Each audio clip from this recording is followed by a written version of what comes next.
তোমরা যারা পঞ্চম শ্রেণীর স্টুডেন্ট রয়েছো তোমাদের সবাইকে অনেক অনেক শুভেচ্ছা। আশা করছি সবাই এই মুহূর্তে অনেক ভালো আছো এবং সুস্থ আছো।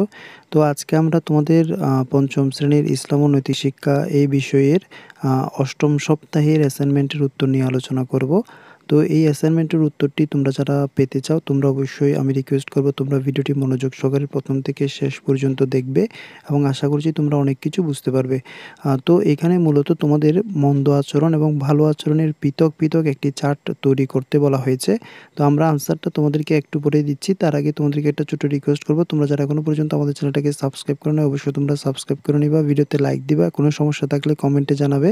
তো চলো আনসারে চলে যাচ্ছি। তো আমরা আনসারে চলে আসছি, তোমরা আনসারটা দেখতে পাচ্ছ। আমরা পঞ্চম শ্রেণীর অষ্টম সপ্তাহের ইসলাম ও নৈতিক শিক্ষার অ্যাসাইনমেন্টের আনসার আলোচনা করতেছিলাম। তো দেখো আমাদেরকে যে প্রশ্নটা দেওয়া হয়েছে তার উত্তরপত্র দেখো। এখানে প্রথমে হেডলাইনটা দিতে হবে, লিখতে হবে ভালো আচরণ ও মন্দ আচরণ এর একটি তালিকা নিচে তৈরি করা হলো। এই হেডলাইনটা দেওয়ার পরে তোমরা চক করবা। চকটা তোমরা অবশ্যই পেন্সিলের সাহায্যে করবে, পেন্সিলের সাহায্যে করলে ভালো নাম্বার পাওয়া যায়। তো দেখো ভালো আচরণ, এখানে এদিকে লিখবে মন্দ আচরণ। তো ভালো আচরণ দেখো আল্লাহর ইবাদত করা, আর এদিকে মন্দ আচরণে লিখবে মিথ্যা কথা বলা, অর্থাৎ মিথ্যা কথা বলা এটা একটা মন্দ আচরণের অন্তর্ভুক্ত। তারপর দেখো ভালো আচরণের মধ্যে পিতামাতার কথা শোনা, এবং এদিকে মন্দ আচরণে খেয়াল করা ঝগড়া বিবাদ করা। তো ঝগড়া বিবাদ করা এটা হচ্ছে মন্দ আচরণের একটা বৈশিষ্ট্য। তারপর দেখো ভালো আচরণের মধ্যে শিক্ষককে সম্মান করা, এবং মন্দ আচরণে হচ্ছে তোমার হিংসা করা। তারপর দেখো ভালো আচরণের মধ্যে বড়দের সম্মান করা, অর্থাৎ বড়দের সম্মান করা এটা হচ্ছে একটা ভালো আচরণ। আর চুরি ডাকাতি করা এটা হচ্ছে একটা মন্দ আচরণ বা খারাপ আচরণ। ছোটদের স্নেহ করা এটা কিন্তু একটা ভালো আচরণ, ঠিক আছে। ছোটদের স্নেহ করা এটা একটা ভালো কাজ, সেজন্য এটা একটা ভালো আচরণ বা ভদ্রতার একটা বৈশিষ্ট্য। আর ধূমপান করা এটা হচ্ছে একটা মন্দ আচরণ, ঠিক আছে। তো যেহেতু বড়দের সামনে ধূমপান করাটা স্বাস্থ্যের জন্য ক্ষতিকর, বড়দের সামনে ধূমপান করাটা তোমার লজ্জাজনক, ঠিক আছে, সেজন্য ধূমপান করাটা এটা একটা মন্দজনক কাজ। এবং 6 নম্বরে দেখো সর্বদা সত্য কথা বলা। সত্য কথা বলা এটা হচ্ছে একটা ভালো আচরণের একটা বৈশিষ্ট্য।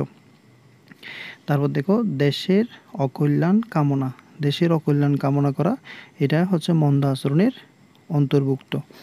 এবং দেখো ভালো আচরণের মধ্যে সৃষ্টির সেবা করা, অর্থাৎ আল্লাহ তাআলা যা সৃষ্টি করেছেন তার সেবা করাটা হচ্ছে তোমার কি ভালো আচরণের একটা বৈশিষ্ট্য। এদিকে দেখো মন্দ আচরণ জনগণের ক্ষতি করা এটা একটা মন্দ আচরণ। তারপর দেখো 8 নম্বরে মানবাধিকার রক্ষা করা এটা ভালো আচরণ। ইবাদতে অলসতা করা এটা তোমার একটা মন্দ আচরণ। বিশ্ব ভ্রাতৃত্ব গড়ে তোলা এটা ভালো আচরণের বৈশিষ্ট্য। কটু কথা বলা এটা একটা মন্দ আচরণ।